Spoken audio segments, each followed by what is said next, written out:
सभी की नज़रें दोनों भाइयों की तरफ थी और दोनों भाई एक दूसरे का मुंह देख रहे थे। वहां पर मौजूद जितने लोग उतनी बातें। कायदे से तो यह हक बड़े भाई का है, लेकिन फिर भी पता नहीं क्यों यहाँ मतभेद है।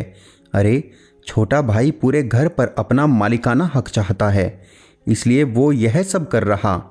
हाँ तो सब फर्ज उसी ने तो निभाए हैं। क्या निभाया है?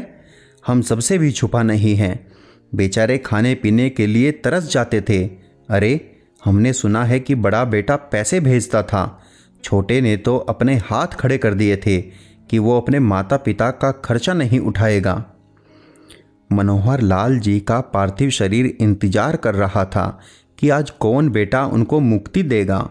सुनीता जी की आंखें भी पतरा चुकी थी।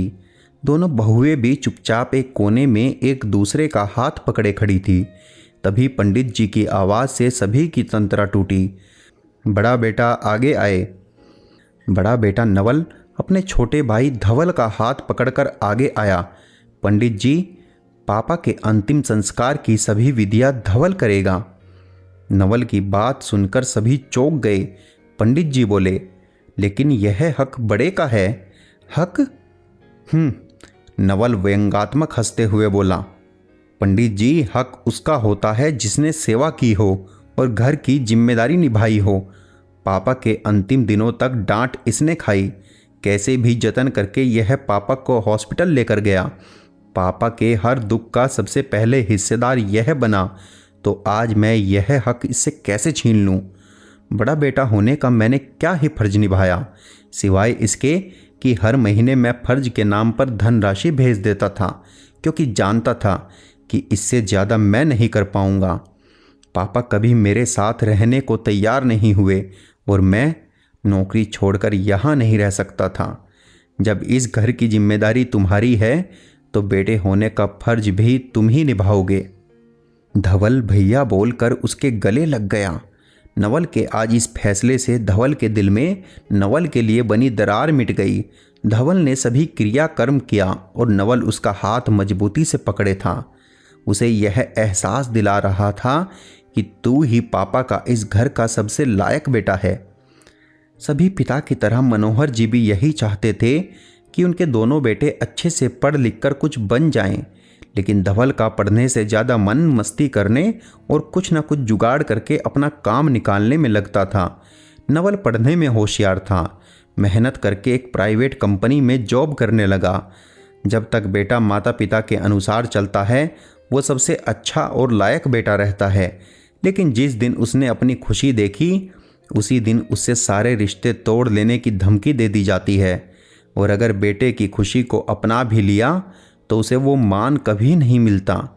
नवल ने जब अपनी सहकर्मी मित्र प्रिया से शादी करने की बात कही तो उसे स्वीकार तो कर लिया, लेकिन फिर मनोहर जी ने कसम खा ली कि उसका और बहू का चेहरा कभी नहीं देखेंगे। धवल के ऊपर अब सारी जिम्मेदारी आ गई और उसने निभाया भी। नवल हर महीने पैसे भेजकर अपनी जिम्मेदारी पूरी कर रहा था। बड़े बेटे के दूर जाने का गम मनोहर जी के व्यवहार में नजर आने लगा। वो हर बात में धवल को डांटने लगे। उनका चिड़चिड़ापन घर की शांति को भंग करने लगा। धवल ने एक छोटी सी दुकान खोल ली जिससे घर का खर्चा निकलने लगा। अपने दोस्त की बेटी निशा को धवल की पत्नी बनाकर ले आए। धवल और निशा ने अंतिम समय तक मनोहर जी की सेवा की और उनके उल्हाने भी सुने। सुनीता जी सब समझती थी। कई बार उन्होंने कोशिश की कि नवल को माफ़ करके प्रिया को अपना ले, लेकिन उनका अहंकार उन्हें चाहकर भी नहीं करने दे रहा था।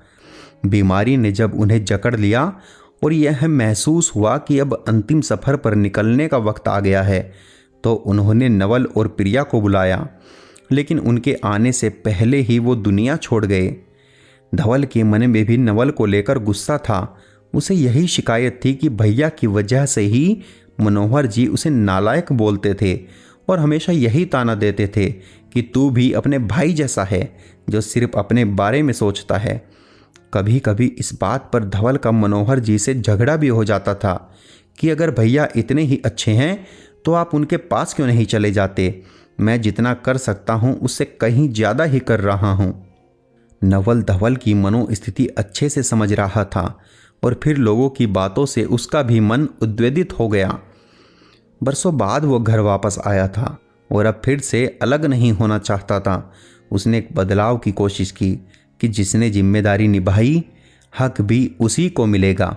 फिर आज वो किस हक से अपने पिता के क्रियाक्रम को करता। नवल के एक बदलाव ने उसे अपने बिछड़े परिवार से मिला दिया। पिता को खोया लेकिन भाई का विश्वास हमेशा के लिए जीत लिया। दोस्तों, अक्सर देखा जाता है कि जिम्मेदारी निभाने के समय पर सभी पीछे हो जाते हैं, लेकिन जहां हक की बात आती है, संपत्ति के बंटवारे की बात आती है, तो फिर वही जो पीछे हटने वाले लोग थे वो सबसे आगे होते हैं। आपके इस बारे में क्या विचार हैं, हमें कमेंट करके ज़रूर बताएं। और कहानी अगर आपको अच्छी लगी हो तो कहानी को लाइक व शेयर करना ना भूलें।